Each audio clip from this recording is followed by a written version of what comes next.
Miestami mi tento kraj pripomenul krásy škótskej Vysočiny, ale toto je trošku v iných zemepisných šírkach. Začíname u našich severných susedov v Poľsku, v Národnom parku Poloniny. Poľská strana je určite atraktívnejšia, hlavne vďaka úchvatným výhľadom a rozvinutému turizmu. No cesta sem nepatrí medzi tie najkratšie a ja som objavil spôsob, ako si ju urýchliť. Autom.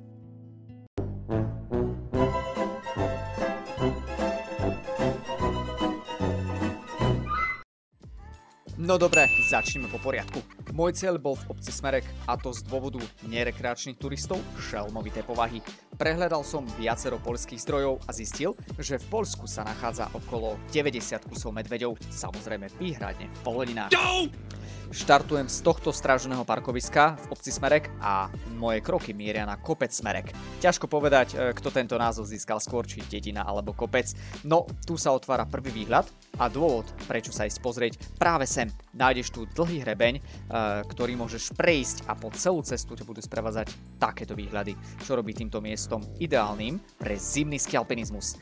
Cestou som zahliadol aj pár tabuliek, ktoré ukazovali, kadiaľ vedie trasa v zime. Poloniny má od ruky väčšina obyvateľov našej malej krásnej krajiny a dôvodov, prečo ísť práve sem, je o to viac. V prvom rade je táto časť Polonín o čosi zaujímavejšia ako u nás, keďže o výhľady tu naozaj nie je núdza.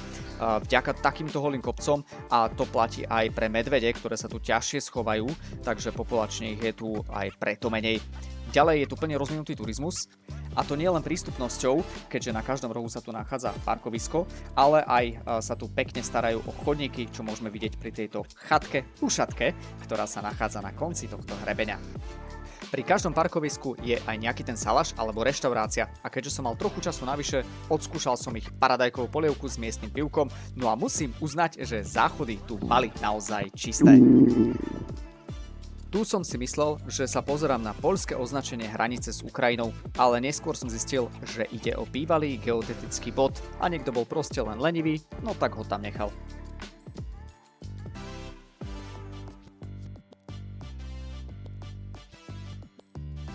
Prisahám, že to nie je dofarbané. To musí byť už horodský slimak. Ja sa už nachádzam na známom trojmedzí, ktoré bolo celý čas môjim cieľom, no a keďže mám v nohách skoro 30 km, ďalším neskromným cieľom je dostať sa na utúľňu pred západom slnka.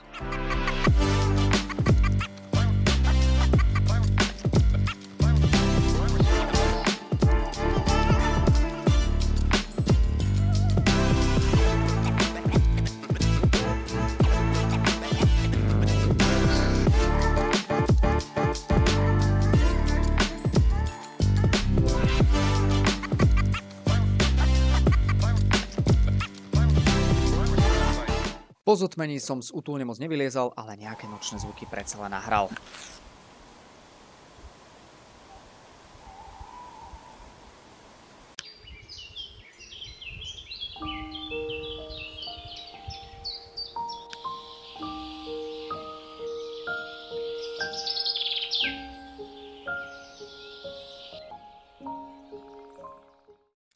V noci vonku niečo škrapkalo, ale našťastie sa to prituliť neprišlo. Noc som teda prežil úspešne a preto pokračujem po slovensko-poľskej hranici, kde cestou cez Jarabiu skalu nájdeš túto nádhernú vyhliadku. Odtiaľ to je vidieť na najvýchodnejšiu dedinku Atonovú Sedlicu a vlastne sa teraz pozeráš na slovenskú stranu Polonín, kde sú celkovo posledné osamotené dedinky. Aj sa celkom divím, že tu nie je rušnejšie.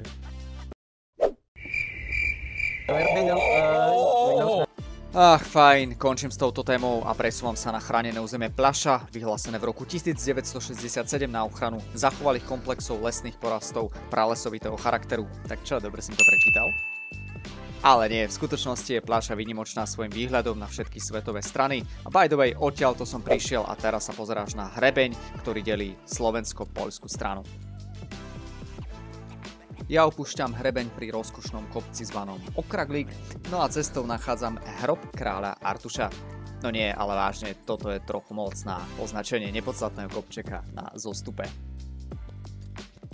Poloniny toho ponúkajú ďaleko viac ako vstup do prírody za 2-3 eurička na osobu. Áno, ja viem, je to závratná suma a tiež som sa divil, že sa niekomu vôbec oplatí sedieť v tej budke za túto cenu. Každopádne, toto je jeden z mnohých cintorínov, ktoré ostali po deportácii za druhej svetovej vojny. Keďže bola väčšina dediny vtedy deportovaná, tak sa o ne nemal kto starať a dnes slúžia ako pripomienka toho, čo by sa už nemalo opakovať. Zaujímavé je, že veľa týchto cintorínov sa nachádza v lese, čo pôsobí cez deň celkom mysteriózne, no a cez noc nad tým radšej nebudem uvažovať. Ponuka miestnych pív ma očarila aj s medvedím cesnakom a keďže po ceste som prešiel niekoľkokrát príliš úzke kolaje pre normálny vlak, bol som sa pozrieť kam vedú, no a vyzerá to tak, že od hranice parku si vieš kúpiť lístok na tento rozkošný vláčik. Snaď po ceste nezhorí ako tie naše.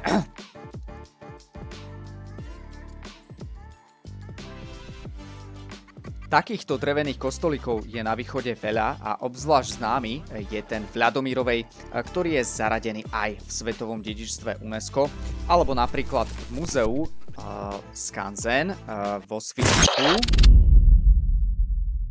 A tady sa asi niečo poruchalo.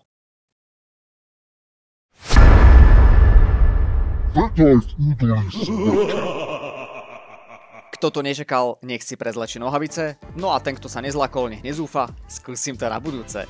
A teraz k tejto raritke. Údolie smrti je miesto, kde sa počas druhej svetovej vojny udiali tie najtvrdšie boje, no a na pamiatku tu aj boli ponechané tieto pôvodné tanky. Ide o T-34 sovietskej výroby 12. tankovej brigády. Vôbec netuším, čo to znamená, ale jedinou novinkou tu bol nový náter a zámok, aby sa tam ktokoľvek dovnútra nedostal. Okrem rozhľadní pri nápise je raritou aj samotný nápis, pretože ide o najväčší vertikálny nápis v exteriéri, zapísaný v knihe rekordov a získala ho obec Kružlová v roku 2019. Ja som týmto snáď zhrnul všetky informácie, ktoré som chcel a týmto záberom sa lúčim a do popisku pridávam samozrejme link na môj blog, kde sú odkazy na všetky miesta vo videu a ďalšie tipy pre Poloniny a okolie, tak sa tam určite pozri. No a ja zdrham, lebo tento tank si to práve namieril na môjho tátoša.